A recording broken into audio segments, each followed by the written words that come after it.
नमस्कार, स्वागत है आपका पिंटू मार्केट अपडेट में। शुरू करते हैं आज की बड़ी खबरों के साथ। आज की खबर भारत की ऊर्जा नीति, अमेरिका के साथ व्यापारिक रिश्तों और शेयर बाजार पर पड़ने वाले असर से जुड़ी हुई है। अमेरिका के पूर्व राष्ट्रपति डोनाल्ड ट्रंप की ओर से भारत पर 500% टैरिफ लगाने की धमकी दी गई है। इस बयान के बाद ग्लोबल मार्केट में हलचल मच गई है। 8 जनवरी को अमेरिका में एक ऐसे बिल का समर्थन किया गया जिसमें रूस से तेल खरीदने वाले देशों पर भारी टैरिफ लगाने का प्रस्ताव है। इस बिल में भारत और चीन जैसे देशों का नाम लिया गया है। आरोप है कि जो देश रूस से सस्ता कच्चा तेल खरीद रहे हैं वे अप्रत्यक्ष रूप से रूस की मदद कर रहे हैं। इस बयान के बाद सवाल उठा कि क्या भारत अब रूस से तेल खरीदना बंद करेगा। भारत सरकार ने इस पर तुरंत और साफ जवाब दिया। विदेश मंत्रालय ने कहा कि भारत अपनी ऊर्जा नीति किसी दबाव में तय नहीं करता। विदेश मंत्रालय के प्रवक्ता रणधीर जायसवाल ने कहा कि भारत 1 अरब 40 करोड़ लोगों का देश है। इतनी बड़ी आबादी के लिए ऊर्जा सुरक्षा सबसे बड़ी प्राथमिकता है। भारत ग्लोबल मार्केट में उपलब्ध सभी विकल्पों को देखकर ही तेल खरीदता है। सस्ता, स्थिर और भरोसेमंद स्रोत भारत की जरूरत है। सरकार ने साफ किया कि इस अमेरिकी प्रस्ताव पर नजर रखी जा रही है, लेकिन नीति में कोई बदलाव नहीं होगा। इससे पहले भी भारत पर रूसी तेल और रक्षा सौदों को लेकर लगभग 50% टैरिफ लगाया जा चुका है। अब 500% टैरिफ की बात सामने आना अमेरिका की ओर से रूस पर दबाव बनाने की रणनीति मानी जा रही है। इसी बीच इंडिया अमेरिका ट्रेड डील को लेकर भी विवाद सामने आया है। अमेरिकी वाणिज्य सचिव ने दावा किया कि ट्रेड डील इसलिए नहीं हो पाई क्योंकि प्रधानमंत्री मोदी ने ट्रंप को फोन नहीं किया।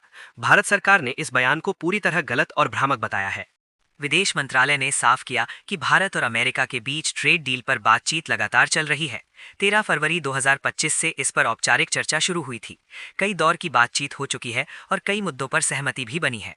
सरकार का कहना है कि प्रधानमंत्री मोदी और ट्रंप के बीच अलग अलग मौकों पर बातचीत हो चुकी है। भारत का रुख साफ है कि वो एक निष्पक्ष और दोनों देशों के लिए फायदेमंद समझौता चाहता है। किसी भी तरह का दबाव स्वीकार नहीं किया जाएगा। अब बात करते हैं इस खबर के शेयर बाजार पर असर की। तेल और गैस सेक्टर की कंपनियों पर इस खबर का सीधा असर पड़ सकता है। अगर रूस से कच्चा तेल आता रहता है तो रिलायंस इंडस्ट्रीज, ओएनजीसी और इंडियन ऑयल जैसी कंपनियों को लागत में राहत मिल सकती है। वहीं दूसरी ओर एक्सपोर्ट आधारित सेक्टर में थोड़ी चिंता देखी जा सकती है। आईटी, टेक्सटाइल और फार्मा कंपनियों के लिए अमेरिका बड़ा बाजार है। टैरिफ बढ़ने की आशंका से इन शेयरों में शॉर्ट टर्म वोलेटिलिटी संभव है। एक्सपोर्टर्स की संस्थाओं का मानना है कि बातचीत के जरिए समाधान निकलना चाहिए। टैरिफ वॉर से दोनों देशों को नुकसान होगा। बाजार के नजरिए से देखें तो फिलहाल अनिश्चितता बनी रह सकती है, लेकिन भारत का मजबूत रुख लंबी अवधि में भरोसा देता है। निवेशकों को घबराहट में फैसले लेने से बचना चाहिए। मजबूत फंडामेंटल वाली कंपनियों पर फोकस बनाए रखना बेहतर रहेगा। ट्रेडर्स के लिए रिस्क मैनेजमेंट बेहद जरूरी है। अगर आपने अभी तक अपना डीमैट अकाउंट नहीं खोला है तो डिस्क्रिप्शन में जीरोधा का लिंक दिया गया है।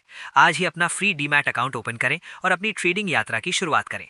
तो दोस्तों, ये थे आज की बड़ी खबर। आपकी इस खबर पर क्या राय है, कमेंट बॉक्स में जरूर बताएं। स्टॉक और स्टॉक मार्केट से जुड़े रोज नए नए अपडेट पाने के लिए वीडियो को लाइक करें, शेयर करें और चैनल को सब्सक्राइब करें। मिलते हैं एक और नए अपडेट के साथ। धन्यवाद।